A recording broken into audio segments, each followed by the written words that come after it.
हर खबर पहुंचे आप तक सबसे पहले। मामला क्या है?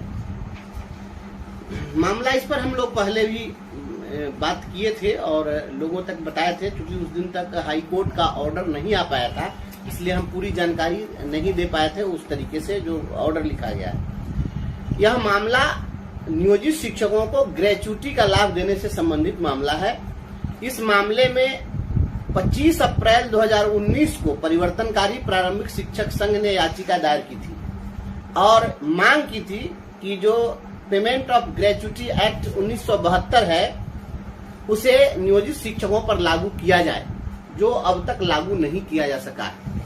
यह पेमेंट ऑफ ग्रेच्युटी एक्ट 1972 कहता है कि अगर कोई भी नियोक्ता, चाहे वह सरकारी हो या वह प्राइवेट हो, अगर कोई कंपनी है, फैक्ट्री है, फार्म हाउस है, होटल है, ऑयल फील्ड है, कोई भी संस्थान हो इस प्रकार का जिसमें 10 या 10 से अधिक कर्मचारी को बहाल किया गया है, तो वैसी स्थिति में नियोक्ता के लिए बाध्यकारी है कि वह अपने कर्मचारियों को ग्रेच्युटी का लाभ देगा। तो यह हमने दायर किया था 25 अप्रैल 2019 को।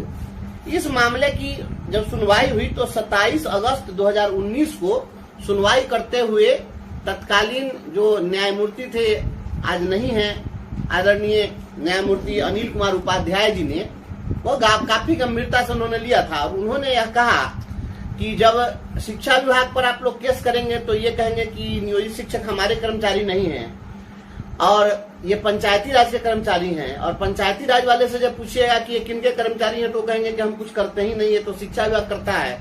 तो ऐसी स्थिति में हाईकोर्ट ने पंचायती राज विभाग को भी इसमें पार्टी बना दिया खुद से, और उसमें जो लिखा था उसमें लिखा था कि learned counsel for the petitioner is permitted to implead principal secretary Panchayati Raj as party respondent number 4। The state is directed to file counter affidavit on behalf of the Principal Secretary Education as well as Principal Secretary Panchayati Raj. While filing counter affidavit, the respondents are required to consider the latest judgment of the Apex Court reported in 2019 6 SSC 103 put up on 23/9/2019। तो ये उस समय में उन्होंने पंचायती राज को party बनाया और party बनाने के साथ ही उन्होंने सुप्रीम कोर्ट के एक जजमेंट को कोट करते हुए यह कहा कि आप जवाबी हलफनामा दीजिए, और जवाबी हलफनामा शिक्षा विभाग भी देगा और पंचायती राज भी देगा। और हलफनामा दायर करते समय सुप्रीम कोर्ट का जो एक लेटेस्ट जजमेंट है उस जजमेंट को ध्यान में रखते हुए आप जवाबी हलफनामा दायर करेंगे, ये हाई कोर्ट ने कहा था। कोई जवाब इनके पास नहीं था। वह एक तरह से कहिए कि सुप्रीम कोर्ट का जो जजमेंट था उसको लागू करने का ही वो एक ऑर्डर हो गया, क्योंकि जब कहा कि जवाब आप दीजिएगा तो इस चीज को ध्यान में रखते हुए दीजिएगा कि सुप्रीम कोर्ट ने क्या कहा है। तो सुप्रीम कोर्ट ने जो जजमेंट दिया था, वह जिस जजमेंट की चर्चा की गई उसमें वह जजमेंट था नगर निगम के डेली वेजेज वर्कर से, कि नगर निगम के डेली वेजेज वर्कर चले गए थे कोर्ट में कि भाई हमको भी ग्रेच्युटी का लाभ दीजिए। तो ऑनरेबल सुप्रीम कोर्ट ने कहा कि नगर निगम के डेली वेजेज वर्कर को भी ग्रेच्युटी का लाभ आप दीजिए, और मिला। तो कोर्ट ने कहा कि जब आप डेली वेजेज वर्कर को, दैनिक वेतन भोगी को, नगर निगम के एम्प्लॉय को ग्रेच्युटी दीजिएगा और नियोजित शिक्षक को नहीं दीजिएगा, ये नहीं चलेगा। तो कहा कि इस फैसले को ध्यान में रखते हुए आप जवाबी हलफनामा दीजिएगा। सरकार कोई जवाब नहीं दे सकी। ये 2019 की बात है, 5 वर्ष बीत गए हैं, इतने दिनों में सरकार के पास कोई जवाब नहीं मिला। अब मामला फिर से जब खुला है, जब फिर कोर्ट ने इसकी सुनवाई शुरू की है, तो 15 अप्रैल को इसकी सुनवाई हुई है, और उस सुनवाई में कोर्ट ने क्या कहा है वो हम आपको बताते हैं।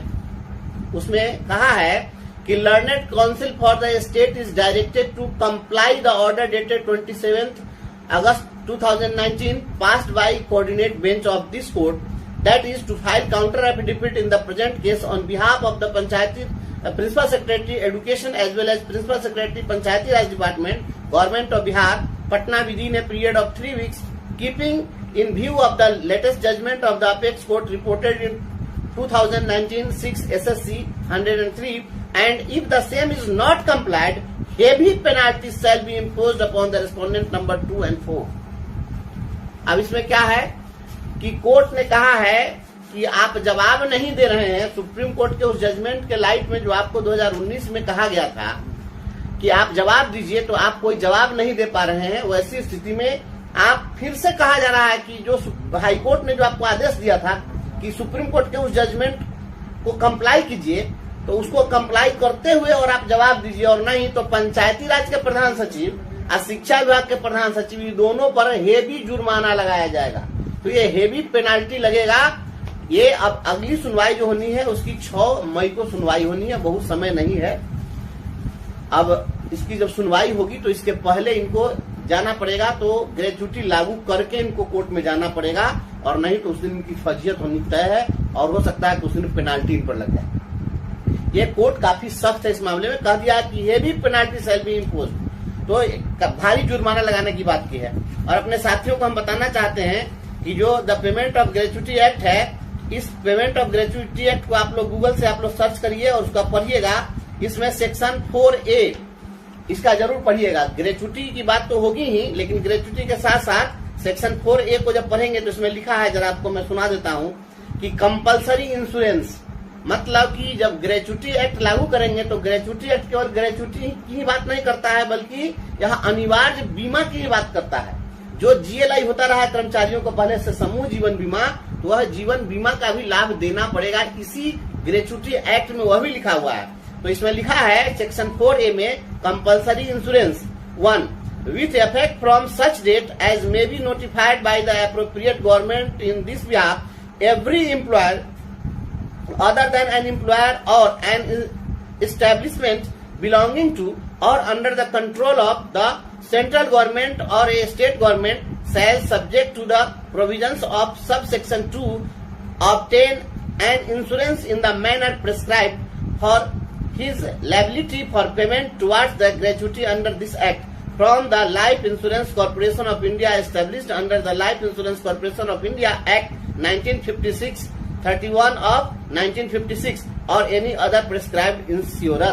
मतलब कि लाइफ इंश्योरेंस के माध्यम से सभी कर्मचारियों को इनको ग्रेच्युटी के साथ ही समूह जीवन बीमा का भी लाभ देना पड़ेगा, चाहे वह LIC से दे, चाहे दूसरा कोई ऐसी इंश्योरेंस कंपनी हो उसके माध्यम से दे।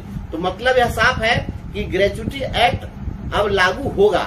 और इस मामले में आपको हम बता दें कि पिछले दिनों जब बहस हुई है, तो उस बहस में हमारी ओर से सीनियर एडवोकेट ने जो रख दिया है वहां पर कि सुप्रीम कोर्ट में एक और केस गया था। वह केस था, वह निजी विद्यालय एसोसिएशन के द्वारा उसमें केस किया गया था। वह था आपको independent school federation of India, उसके द्वारा एक केस किया गया था। यह 2022 में हुआ है कि जो प्राइवेट स्कूल वाले हैं उस स्कूल के टीचर को भी ग्रेच्युटी का लाभ दिया जाए, और उस मामले में भी ऑनरेबल सुप्रीम कोर्ट ने आदेश दिया, क्योंकि आंगनबाड़ी सेविकाओं को भी ग्रेच्युटी का लाभ देने का पहले से आदेश और प्रोविजन भी है। तो कहा कि आंगनबाड़ी सेविका सहायिका को आप ग्रेच्युटी का लाभ दीजिएगा और शिक्षक को नहीं दीजिएगा, यह नहीं चलेगा। और यह ग्रेच्युटी का लाभ जो मिलना है, यह ग्रेच्युटी का लाभ आपके नियुक्ति के तिथि से मिलना है। इसमें ऐसा नहीं होगा कि ये आज से लागू करेंगे। अगर यह हाईकोर्ट ने अगर लागू करा दिया इसको, तो हमारी जितनी सेवा है पूरी सेवा इसमें काउंट होगी, और प्रत्येक 1 वर्ष के लिए 15 दिन की सैलरी जो हमारे रिटायरमेंट के डेट पर होगी, उस डेट के हिसाब से उसके दर से हमारा भुगतान होगा। प्रत्येक 1 वर्ष के लिए 15 दिन की सैलरी, मतलब प्रत्येक 2 वर्ष की सैलरी जो होगी तो उसके लिए 1 महीने का वेतन, इस हिसाब से पैसा मिलेगा। तो यह पेमेंट ऑफ ग्रेच्युटी एक्ट में जो 15 अप्रैल को सुनवाई हुई है, वह सुनवाई काफी महत्वपूर्ण हुई है, और उसमें कोर्ट ने बहुत कड़ा रुख अख्तियार कर लिया है, क्योंकि इसमें जुर्माना लगाने की चेतावनी दे डाली है। तो मुझे विश्वास है कि जब 6 मई को इसकी सुनवाई होगी, उसके पहले ग्रेच्युटी आपको मिल जाना चाहिए, या उस दिन निश्चित रूप से कड़ा आदेश पारित करेगा हाईकोर्ट, ऐसा हमें विश्वास है। और इसके साथ ही ग्रुप लाइफ इंश्योरेंस का भी लाभ मिल जाएगा।